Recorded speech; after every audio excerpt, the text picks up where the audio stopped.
Here's how I took my Chinese from being totally tone deaf to being able to act in Chinese in movies. 你会说中文？别以为我不懂，在你们文化中，坐北朝南才是真正的坐北。 That was a little clip from one of my things. Recently, this is not a flex, but I was performing in comedy in front of Michelle Yeoh in Mandarin, which was really scary.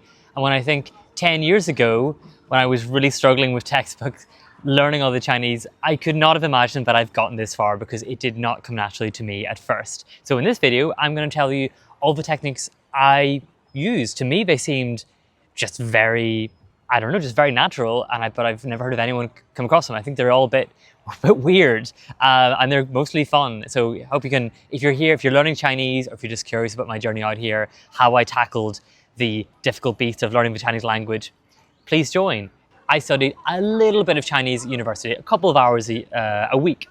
Now, I was totally tone deaf. And I remember I went to my linguistics professor with my buddy who was also learning Chinese and said, how do we just hear the tones? Of course, as you may be familiar, Chinese has 4 tones, and I hope I don't mess them up now, right?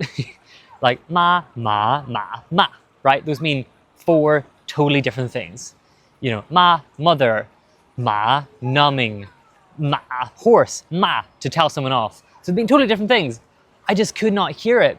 But my professor who studied neurolinguistics, just one sentence said, your brain needs data. Don't worry about it, just expose your brain to all the sounds and it will just work out and categorize them all in your head. And that is what happened for me. Although there's a specific little tip that I learned, which I think is very helpful, which is to kind of copy and paste from your English understanding of tones. So what do I mean? Let's say in English, the word yes, right? You could say, yeah, right? If you're uncertain, you're like, yeah, or like, yeah. You're clarifying, yeah. You're like sarcastic, you're like, yeah, come on. Or yeah, affirmative. So when I realized that, I was like, oh, I can kind of just copy and paste some of this stuff from English. I guess I'd start with the mistakes I was doing at first when I was learning Chinese is one, and this is maybe for me personally, it was spending so much time learning to write the characters.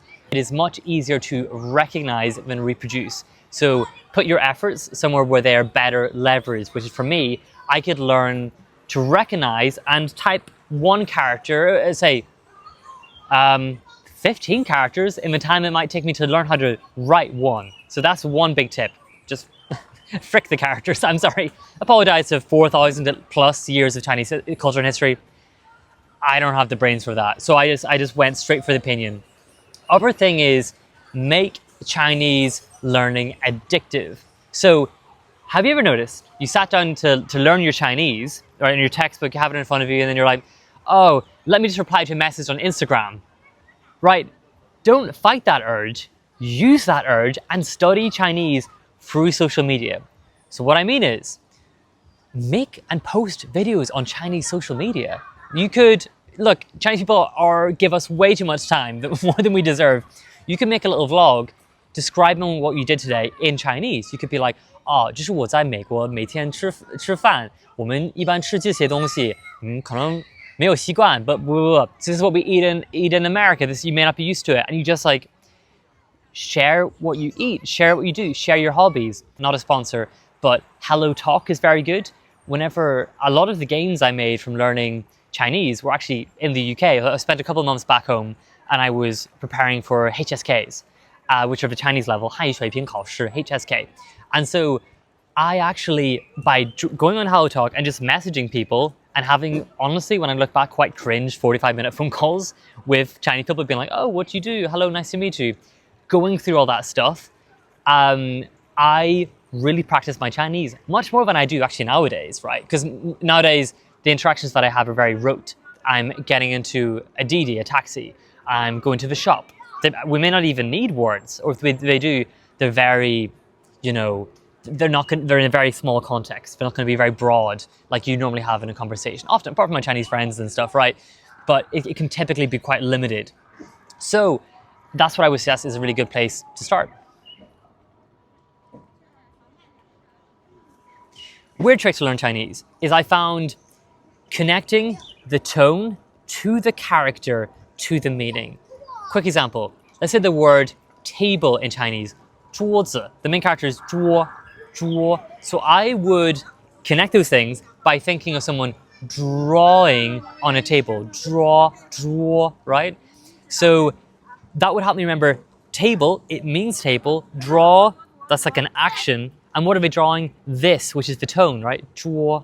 So by connecting all those things, I actually was able to, rather than thinking, oh, I have to learn this and this and this, then each one of those things became like a pillar that would support each other, right? And I would use that to create an absurd image. The funny thing is, they're really like the training wheels. I don't really right now, for every single Chinese character, have to think of that absurdist image. Like, why am I thinking of a duck on the roof playing the violin?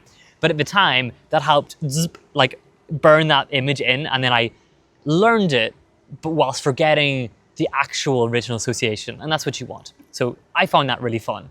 Maybe because I was a kid, I would look at, oh, these clouds, that one looks like Italy, this one looks like this. So I kind of have, that's kind of natural for me. This is a controversial one. You don't need to watch Chinese movies or Chinese. It's easy to recognize the word in character. Do you then remember that? Maybe not. So this is where I'd make a specific recommendation, which is Pleco. Pleco, again, not a sponsor, but you can make flashcards from it. So you may be preparing for some tests, like your HSK, the Chinese standard thing. It'll come up with like a list.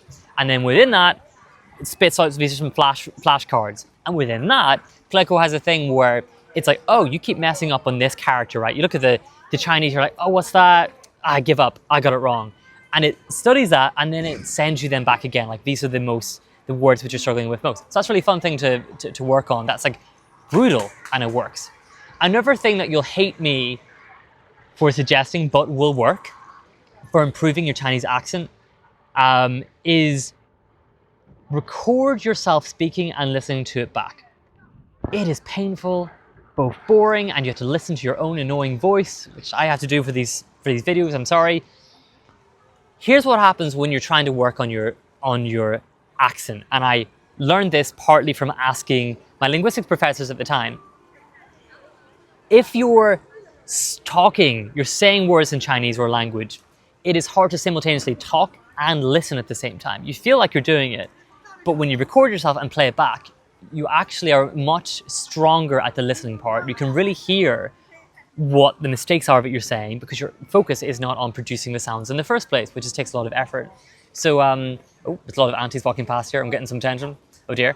So, what you can do is the first time you record it, you actually record blind. You didn't listen to the person, the native speaker saying it. And by doing that, you can actually learn, oh, this is how I thought Chinese pronounced, but actually this is how a native speaker is really pronouncing it. And that is very valuable data to give your brain. So you can see some of the misunderstandings that you have in Chinese. You might think that the tones are pronounced very harsh, but they're more relaxed. You can expose yourself for all those incorrect assumptions that you make. So that's a very specific thing you can do. Other tip is sign yourself up for exams. So Chinese has 汉语水平考试, the HSK levels. Back in my day, 我小的时候, when I was younger, it was only 1 to 5, 1 to 6, sorry. But now it's like 1 to, I think, 9. So it did change a little bit. But the common thread is signing yourself up for an external competition or thing will force you to really study with purpose and be like, oh, I've only got a month. Well, I've only got 2 months. I've got to learn this amount every day. I've got to jump through the hoops, right? So I would really recommend that. So yeah, all I would say in all the things about, like, I've seen videos like, I learned Chinese in 1 year and I whatever. Yeah, again, you could be generous, say that I studied it between 8 months or 1.5 years. That is just a pointless number. It's a bit like working out. Like, I see these ads where they're like, how to get jacked in 6 months. I'm like, what's the rush? Take your time, enjoy the process. For me, it's like, how much you enjoy the process, how much do you want to be able to do, how much can you do? Those are the factors to think about. So it's not a rush, it is a journey, enjoy it. And yeah, if you're sitting out there and you're learning or standing, no shade on whatever position you view my content in, no shade. If you're out there and you're studying Chinese, if some of this sounds familiar, or you're like, oh shit, I just started, and like that's kind of inspiring that you can get to that point. Or if you're like, I'm HSK 6, I'm studying like Kung Fu and I'm totally more elevated in China maxed out than this guy, which you are, then fair enough, you don't need this information. But you're very welcome to join for my learning. journey, learning Chinese, being an actor out here, and the cool people that I've met along the way. So you're very welcome to join. I've got 120 subscribers, so that's really exciting. So if you have any specific questions, leave a comment.